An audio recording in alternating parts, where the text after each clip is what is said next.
Welcome to V power news బులెటిన్ల ముందుగా headlines.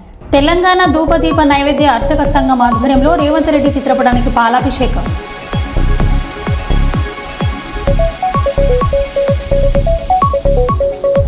Telangana జాగృతి అధ్యక్షురాలు ఎమ్మెల్సీ కల్వకుంట్ల కవిత అరెస్టును తీవ్రంగా ఖండిస్తున్న తెలంగాణ జాగృతి శ్రేణులు.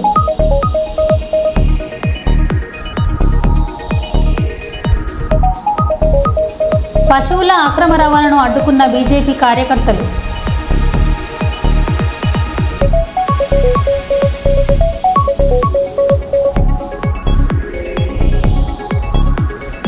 మోడీ మొప్పు కోసం యోగాంధ్రలో ఉద్యోగస్తులు మహిళలు విలవిల.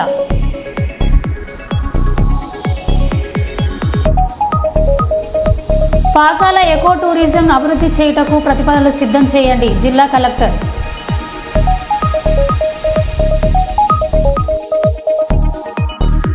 ఇక వివరాల్లోకి వెళ్తే ₹1,00,000 వసూలు చేసి ఇంద్రమ్మ ఇల్లు మంజూరు చేయలేదని ఆందోళనకు దిగిన గ్రామస్తులు. అర్హులకు ఇంద్రమ్మ ఇల్లు మంజూరు చేయలేదని పంచాయత్ సెక్రటరీని సస్పెండ్ చేయాలని ఆందోళన. మహబూబాద్ జిల్లా తొర్రూరు మండలం చీకటాయపాల గ్రామంలో ఇంద్రమ్మ ఇల్లు కేటాయింపులో అవకతవకలు జరిగాయని గ్రామ పంచాయతీ కార్యాలయం ఎదుట నిరసన. ఇంద్రమ్మ ఇల్లు కేటాయింపులో అవకతవకలు పాల్పడ్డ గ్రామ పంచాయతీ సెక్రటరీ పట్ల చర్యలు తీసుకోవాలని డిమాండ్ చేస్తూ నిరసన తెలిపిన గ్రామస్తులు.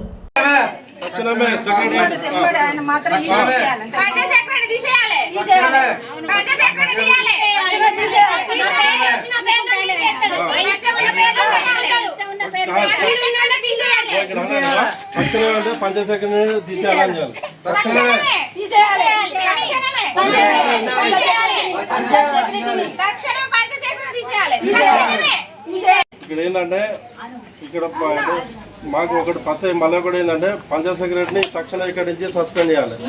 మెయిన్ పంచాయతీ తీయండి తక్షణమే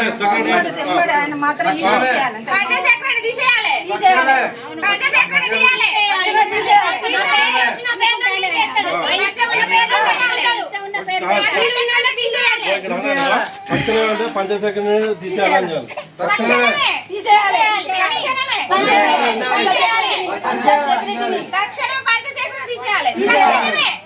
వరంగల్ సమాజంలో మానవ హక్కులను ఎలా ఉపయోగించాలనే అంశంలో భాగంగా మానవ హక్కులపై సామాన్యులకు అవగాహన కల్పించే విధంగా human rights organisation all India ఆధ్వర్యంలో మెగా లీగల్ సెమినార్లను ఏర్పాటు చేశారు. నిర్వాహకులు లీగల్ గా ప్రతి అంశాన్ని ప్రతి ఒక్కరు వినియోగించుకునే విధంగా క్లాసులు ఏర్పాటు చేస్తున్నట్లు వారు తెలిపారు. ప్రతి మానవుడు స్వచ్ఛగా బతకాలి, మానసత్వం లేకుండా దర్జాగా బతకాలంటే సమాజంలో అమలవుతున్న మానవ హక్కులపై సెమినార్లు నడిపించనున్నట్లు రాష్ట్ర మానవ హక్కుల అధ్యక్షుడు మునిబ్ భాష తెలిపారు. మానవ హక్కులతో పాటు సమాన న్యాయం జరిపించడమే ఈ మానవ హక్కుల సంఘం ముఖ్య ఉద్దేశం అని తెలిపారు. నా పేరు Momin Basha, Telangana state president, human rights organisation all India. ఈ ఆర్గనైజేషన్ నేషనల్ ప్రెసిడెంట్, ఫౌండర్ మన అడ్వకేట్ అంటే హైకోర్టు అడ్వకేట్ ఆయన ఈ ఆర్గనైజేషన్ యొక్క అధ్యక్షులు. ఆయన ఏర్పాటు చేసి ఈ సంస్థను ముందుకు తీసుకెళ్తున్నారు. అంటే ఎలాగంటే పబ్లిక్లో తీసుకెళ్ళి లీగల్గా పబ్లిక్లో ఎలా వెళ్ళాలి, పబ్లిక్ అంటే హ్యూమన్ రైట్స్ అంటే ఏంది, వాటి గురించి వివరిస్తూ ముందుకు తీసుకెళ్తున్నారు. అసలు మనం హ్యూమన్ రైట్స్ ఆర్గనైజేషన్ ఆల్ ఇండియాలో హ్యూమన్ రైట్స్ అంటే ఏంటి, మానవ హక్కులు అంటే ఏంటి, మానవులకు ఏం హక్కులు ఉన్నాయి దాని గురించి వివరిస్తూ, మానవ హక్కులు అంటే స్వేచ్ఛ, సమానత్వం, స్వేచ్ఛగా బతకాలి అంటే పుట్టిన పిల్లవాడి నుంచి చనిపోయే వరకు, ముసలితనం వరకు కూడా మనిషికి స్వేచ్ఛ అంటూ ఉండాలి. ఒకరికి బానిసలాగా బతకడం కంటే మన పని మనం చేసుకుంటూ సొసైటీలో అవేర్నెస్ కల్పిస్తూ ప్రజలకు మేలు కలిపేలా బతకాలనేదే ఈ సంస్థ యొక్క ఉద్దేశం. సమానత్వం, మనిషికి సమానత్వం ఏంది, కులము, మతము, ఆర్థికంగా బలంగా ఉన్న వాళ్ళు కాకుండా అందరం మానవులు అన్న వాళ్ళు ఆడ మగ తేడా లేకుండా అందరికీ సమాన హక్కులను కలిగి ఉండడమే సమానత్వం. అంటే ఇప్పుడు ఒకరు ఆర్థికంగా ఎద్ది వేరే వాళ్ళను చిన్న చూపు చేస్తున్నారు ఈ సొసైటీలో. అలాంటివన్నీ జరగకూడదు అనేదే ఈ మానవ హక్కుల యొక్క ఉద్దేశం. అందుకనే మేము ప్రజల్లో మానవ హక్కులు అంటే ఏంది అనేది తీసుకెళ్ళడం జరుగుతుంది. ఈ అవేర్నెస్లో ఎలా చేస్తున్నామంటే, ఇప్పుడు ఒక పోలీస్ స్టేషన్కి పోయినప్పుడు సామాన్య మానవుడు అతనికి ఎలాంటి స్వేచ్ఛగా అంటే అతనికి గౌరవం ఇవ్వబడుతుందా లేదా, గౌరవం ఎందుకు ఇస్తలేరు, అంటే ఒక చిన్న మనిషి పోయినా, అంటే ఒక పొలిటికల్ లీడర్ పోతేనే గౌరవం దొరకాలనా? అంటే మానవుడిగా హక్కు ఉన్న వాళ్ళు ప్రతి ఒక్కరు పోతే గౌరవం ఎందుకు దొరుకుతలేదు? వీటన్నిటి మీద మేము ప్రశ్నించడం జరుగుతుంది. అందుకనే ఇప్పుడు ఎక్కడ ఒక ఆఫీషియల్ పోయినామనుకోండి, ఒక ఎంఆర్ఓ ఆఫీసు, మున్సిపల్ ఆఫీస్ పోయినప్పుడు ఒక పొలిటికల్ ద్వారానో లేకుంటే పలుకుబడి ఉన్న వాళ్ళ ద్వారానే మేలు, అంటే ప్రజలకు మేలు జరుగుతుంది. కానీ మానవ హక్కులను మనం అడుగుతలేం కాబట్టి మనకి ఎవరు విలువ ఇస్తలేరు. కాబట్టి ప్రతి ఒక్క మానవుడు ఒక అఫీషియల్గా పోయినప్పుడు, ఆఫీస్కి పోయినప్పుడు, పోలీస్ స్టేషన్ పోయినప్పుడు, ఎంఆర్ఓ ఆఫీస్కి పోయినప్పుడు వాళ్ళందరికీ హక్కులు కల్పించాలి. ఇప్పుడు మనకు ఆర్టీఐ యాక్ట్ ఉంది, దాని ప్రకారము మనం ఒక ఎంఆర్ఓ ఆఫీస్కి పోయినప్పుడు దాని గురించి మనం ఒకసారి ఇప్పుడు ఇక్కడ మన ఇల్లు ఉంది, దాని గురించి డీటెయిల్స్ కావాలి అని అడిగినప్పుడు ఆ అధికారి స్పందించి అతనికి విలువతో కూడిన సమాచారం అందించాలి. అలాంటి జరుగుతలేదు సొసైటీలో. ఇప్పుడు నాకు పొలం ఉంది అనుకోండి ఊళ్ళో, సార్ నా పొలం పలానా ఏరియాలో ఉంది, నాకు అక్కడ దాని సమాచారం కావాలంటే కూడా సమాచారం ఇస్తలేరు.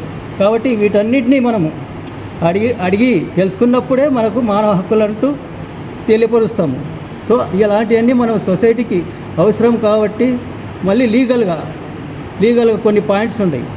ఈ కార్యక్రమం ముఖ్య ఉద్దేశం, ఇక్కడ ఏర్పాటు చేసిన దాని ముఖ్య ఉద్దేశం చెప్పండి. కంప్లీట్ చేయండి, మీరు అక్కడ మాట్లాడినట్టు కాదు, 1 minute కంప్లీట్ చేయండి ఈ కార్యం. అందరికీ నమస్కారం అండి. మై సెల్ఫ్ ఐపార్ నచల, advocate, high court of Andhra Pradesh and Telangana, human rights organisation all India national president and founder. Telangana state chairman Nagamani గారికి, తెలంగాణ స్టేట్ ప్రెసిడెంట్ మోహన్ బాషా గారికి, తెలంగాణ స్టేట్ డైరెక్టర్ ఉదయశంకర్ గారికి, నరేష్ గారికి, మహిళలందరికీ హృదయపూర్వక అభినందనలు తెలియజేస్తున్నాము.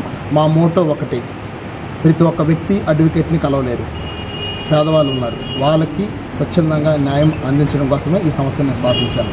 మా టీం ఉద్దేశం ఏంటంటే ప్రతిరోజు అందరికీ లీగల్ సెమినార్స్ పెడుతున్నాం, వాట్సాప్లో పెడుతున్నాం, ఫేస్బుక్స్లో పెడుతున్నాం.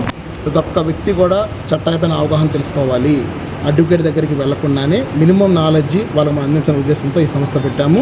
ఆంధ్ర తెలంగాణలో ఎవ్రీ వీక్ కూడా లీగల్ సెమినార్స్ పెడుతున్నాం. క్రిమినల్ కేసుల గురించి, సివిల్ కేసుల గురించి, ఫోస్కో యాక్ట్ గురించి, సైబర్ నేరాలు అన్నిటి గురించి అవగాహన సదస్సులు ఏర్పాటు చేస్తున్నాం. మా సంస్థలో చాలామంది మెంబర్స్ జాయిన్ అయ్యారు. అందరికి కూడా మేము లీగల్గా ఫ్రీగా ఉచితంగా సలహాలు సూచనలు ఇస్తున్నాం. మా మోటో ఒక్కటే, సామాన్య ప్రజలకి న్యాయం అందాలి, అందులో మేము చేస్తాం. కాకినాడ జిల్లా కిర్లంపూడి ముద్రగడ నివాసం నుండి ప్రజలకు ముద్రగడ పద్మనాభరెడ్డి లేఖ. ఈ మధ్య మా కుటుంబంపై ఒక కుటుంబం దాడి చేస్తున్న సంగతి మీకు తెలుసు. ఆ కుటుంబానికి మాకు చాలా సంవత్సరాల క్రితమే మనస్పర్ధలు వచ్చాయి. 1 సంవత్సరం నుండి పూర్తిగా అన్ని రకాలుగా రాకపోకలు బంద్ అయ్యాయి.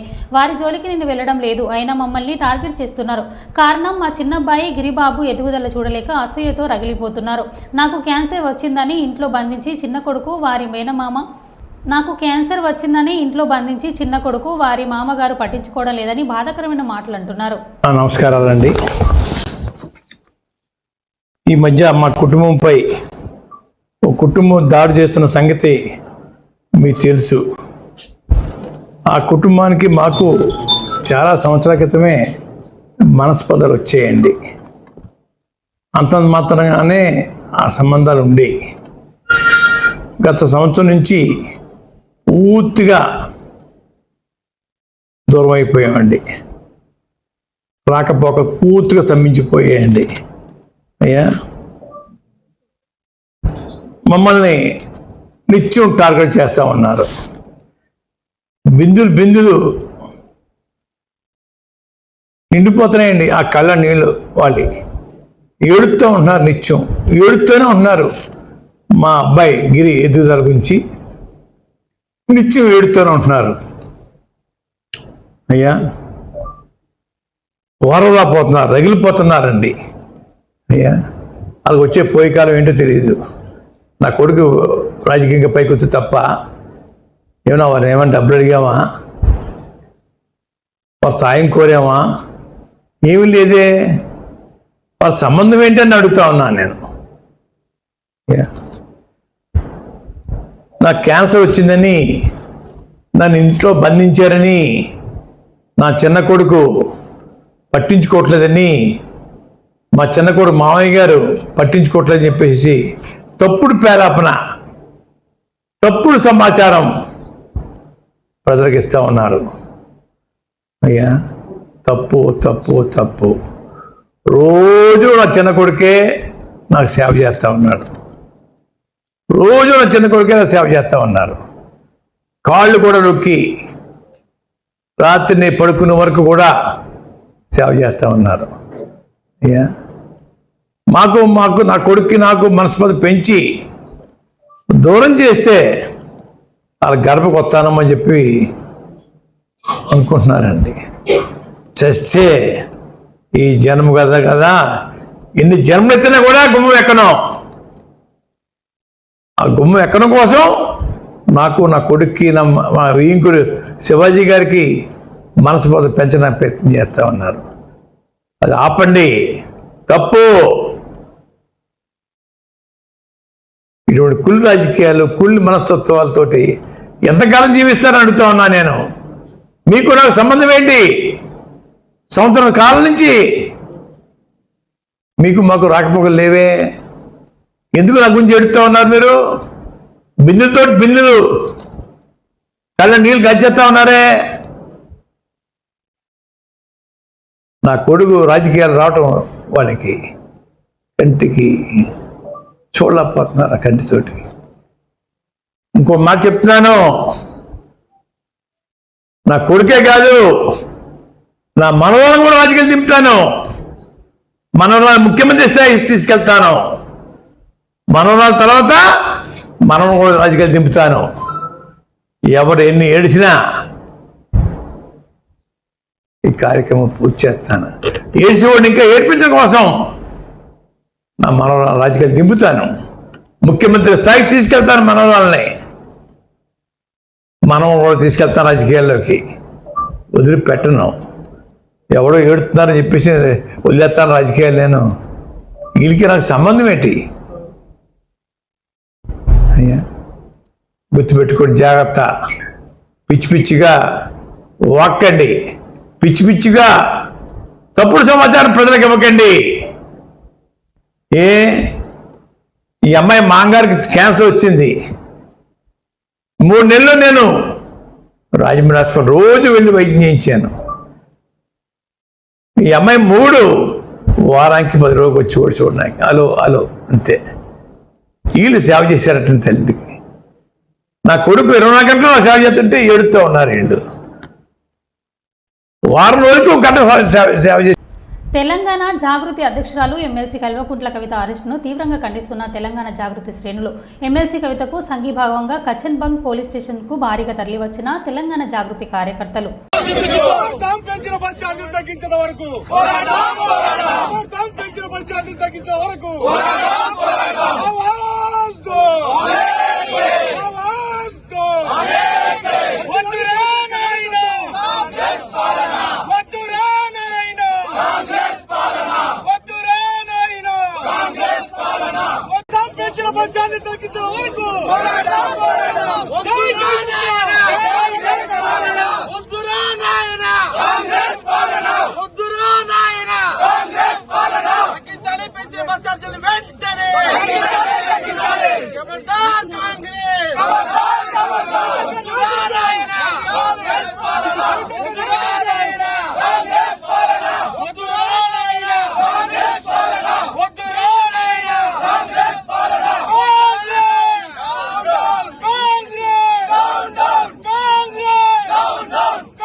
పరిస్థితి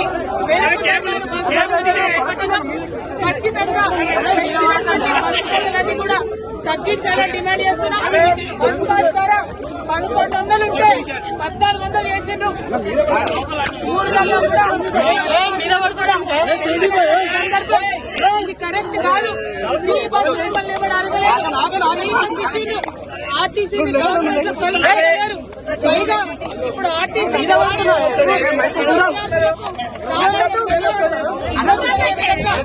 బస్ ఛార్జీలు పెంచడం ఇది కరెక్ట్ కాదు. వెంటనే తగ్గించాలని ప్రభుత్వాన్ని తెలంగాణ డిమాండ్ చేస్తున్నాం. తగ్గించకపోతే ఎట్లా ఉండబోతుంది?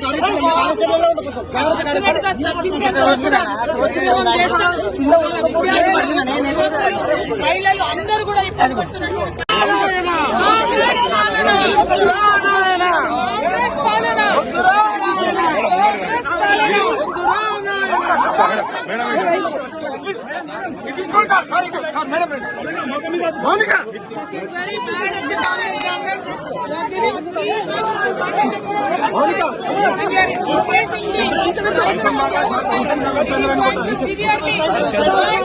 Students of Telangana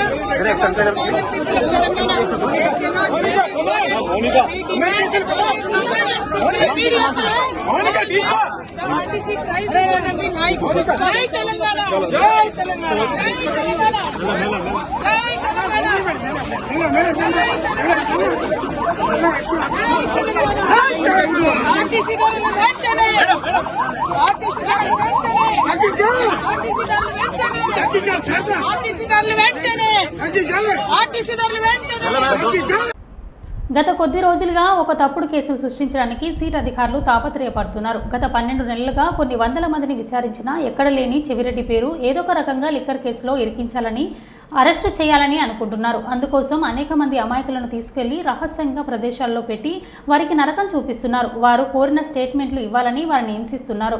DIG ఘట్టమునేని Srinivas script ప్రకారమే అంత జరుగుతుంది. వీళ్ళు ఎంతగా హింసించినా రేపు న్యాయమూర్తి ముందు బాధితులంతా వాస్తవాలు చెప్తారు అని వైఎస్ఆర్సీపీ ప్రధాన కార్యదర్శి చెవిరెడ్డి భాస్కర్ రెడ్డి అన్నారు.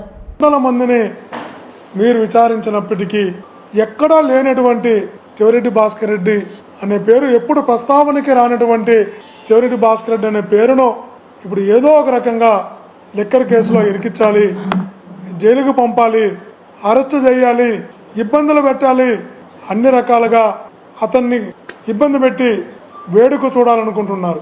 అందుకోసం అనేక మంది అమాయకులను అనేక రోజులుగా తీసుకెళ్లి ఇబ్బంది పెడుతున్నారు. అందులో భాగంగా మొన్న గిరి అనే కానిస్టేబుల్ని తీసుకెళ్లి 5 రోజులు ఇబ్బంది పెట్టారు. ఆ తర్వాత వెంకటేశ్వర నాయుడు అనే అతన్ని వైపుని ఒక చిన్న బెడ్తో పాటు తీసుకెళ్లి 3 రోజులు ఇబ్బంది పెట్టారు. ఇప్పుడు బాలాజీ అని బాలాజీతో పాటు మరికొంతమందిని తీసుకెళ్లి గత ఆదివారం నుంచి నానా ఇబ్బందులు పెడుతున్నారంట, నరకం చూపిస్తున్నారంట.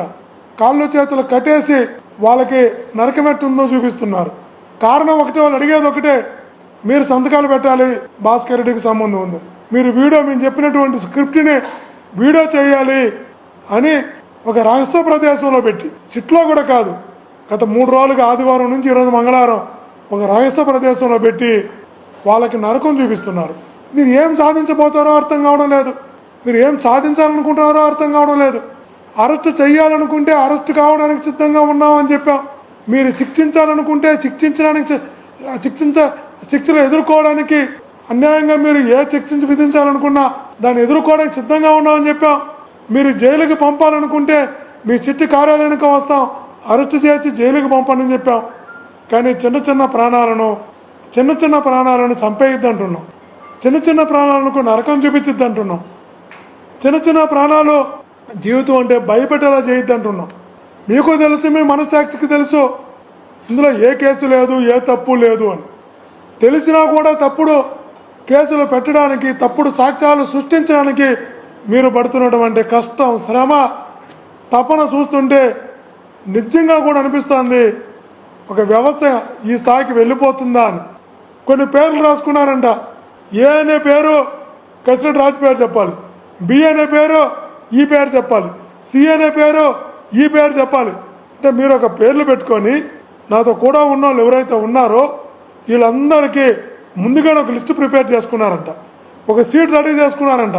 ఆ సీట్లో ఒక పేరు గిరి అనే కానిస్టేబుల్, ఈ పేరు చెప్పాలి, మదన్ అనే కానిస్టేబుల్ ఈ పేరు చెప్పాలి, బాలాజీ అనే అతను ఈ పేరు చెప్పాలి, నవీన్ అనే అతను ఈ పేరు చెప్పాలి. ఇలా ముందుగానే ప్రిపేర్ చేసుకొని ఆ ప్రకారము మీరు కొట్టి బెదిరించి భయపెట్టి నరకం చూపించి వాళ్ళ చేత ఆ పేర్లు చెప్పించుకునే ప్రయత్నం, వాళ్ళతో సంబంధం ఉండదని చెప్పించుకునే ప్రయత్నం, తద్వారా కేసులో ఇరికించి జైలుకి పంపించాలనే ప్రయత్నం. ఇంత అన్యాయం కదా, ఇది అధర్మం కదా. ఒక స్క్రిప్ట్ రెడీ చేసుకునే స్క్రిప్ట్ ప్రకారం వాళ్ళందరి చేత బెదిరించి ఏ విధులను అమాయకుల్ని మీరు నొప్పిస్తున్నారు, కష్టపెడుతున్నారు, నరకం చూపిస్తున్నారు. ఖచ్చితంగా చెప్తున్నా, ఈ పాపాలు ఊరికే పోవు. ఈ పాపాలు ఎవరికి కూడా ఊరికే పోవు. ఘట్టమనేని శ్రీనివాస్ అనే అతను ఇక్కడ ఎస్పీగా పనిచేశారు, సిఎస్ఓగా పనిచేశారు, డిఐజీగా వెళ్ళారు. వాళ్ళు చెప్తున్న చిట్టాధికారుల ద్వారా మనకు తెలుస్తున్న విషయం ఒకటే ఒకటి, స్క్రిప్ట్ మొత్తం ఆయనే పంపిస్తున్నాడు, స్క్రిప్ట్ మొత్తం శ్రీనివాస్ గారే రాస్తున్నారు, స్క్రిప్ట్ క్వశ్చన్లు మొత్తం ఆయనే చేస్తున్నారు. ఎవరు పేరుతో చెప్పాలనేది తనే ఇస్తున్నాడు. మీరు తీసుకునే ఏ నిర్ణయం అయినా కూడా, మీరు ఎంతమందిని ఇబ్బంది పెట్టాలనుకున్నా, ఎంతమందిని కష్టపెట్టాలనుకున్నా, ఎంతమందిని నొప్పించి కొట్టి బెదిరించి నరకం చూపించి సాక్ష్యాలు సృష్టించి జైలుకు పంపాలనుకున్నా కూడా వాళ్ళు సిద్ధంగా ఉన్నారు, మేము సిద్ధంగా ఉన్నాం. దేవుడు ఉన్నాడు మా వెనకాల, దేవుడు ఖచ్చితంగా మా వెనకాల ఉంటాడు. ఖచ్చితంగా చెప్తున్నాం, ఈ పాపాలు ఊరికే పోవని కూడా చెప్తున్నాం. ఎదుర్కొంటాం, ఖచ్చితంగా ఎదుర్కొంటాం. కానీ భవిష్యత్తులో చరిత్ర ఎప్పుడు ఇది మర్చిపోదు శ్రీనివాస్ గారు, గుర్తించుకోని కూడా మీ ద్వారా తెలియజేస్తున్నాం. ఎవరితో కూడా ఉన్నారు, 2 జర్నలిస్టులు ఉన్నారు. ఆంధ్రజ్యోతిలో విక్రమన్ ఉన్నాడు, అతను తీసుకెళ్తున్నాం. ప్రకాశం ఉన్నాడు, ఇంతకుముందు ఆంధ్రప్రభలో ఉన్నారు, ఇప్పుడు ఒకప్పుడు సాక్షిలో ఉన్నాడు, అతను తీసుకెళ్తున్నాం. అతని తర్వాత గవర్నమెంట్ ఎంప్లాయీస్ని తీసుకెళ్తున్నాం. ఏందో అర్థం కావాల. కానీ ఒక్కటి మాట నిజం, వీళ్ళందరూ కూడా రేపు ఖచ్చితంగా న్యాయమూర్తి ముందు నిలబడి వీళ్ళు పెట్టిన ప్రతి టార్చరు చెప్తారు. ఖచ్చితంగా వీళ్ళు పెట్టిన ప్రతి టార్చర్ న్యాయమూర్తి ముందు చెప్తారన్న విషయాన్ని గుర్తు చేస్తూ ఏబిఎస్ కార్పొరేషన్ కూడా వాళ్ళ కుటుంబ సభ్యులు ఆందోళనతో వేయబోతున్నారన్న విషయాన్ని కూడా తెలియజేస్తుంది. సీనియర్ జర్నలిస్ట్ కొమ్మినేని శ్రీనివాసరావుకు 14 రోజుల రిమాండ్ విధించిన మంగళగిరి కోర్టు అమరావతి మహిళలపై అనుచిత వ్యాఖ్యలు చేసి కేసులో అరెస్ట్ అయిన కొమ్మినేని గుంటూరు జిల్లా జైలుకి కొమ్మినేని తరలింపు.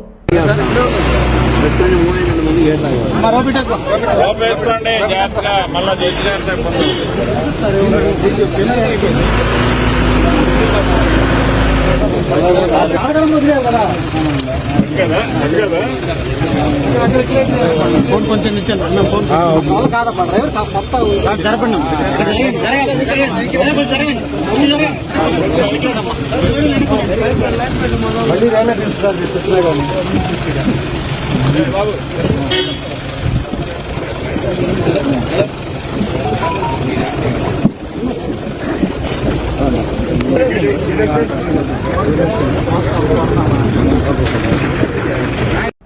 కాళేశ్వరంపై కమిషన్ విచారణకు ఎర్రవెల్లి నుండి బయలుదేరిన బీఆర్ఎస్ అధినేత కేసీఆర్.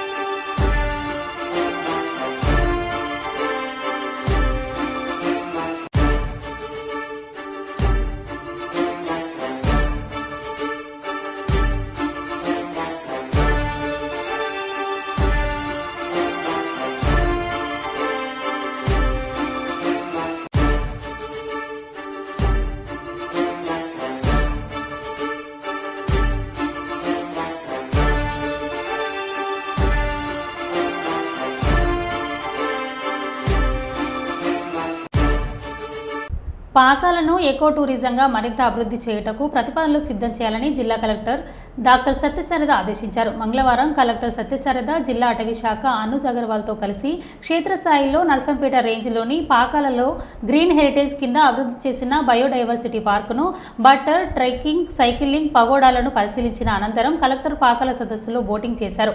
ఈ సందర్భంగా కలెక్టర్ మాట్లాడారు.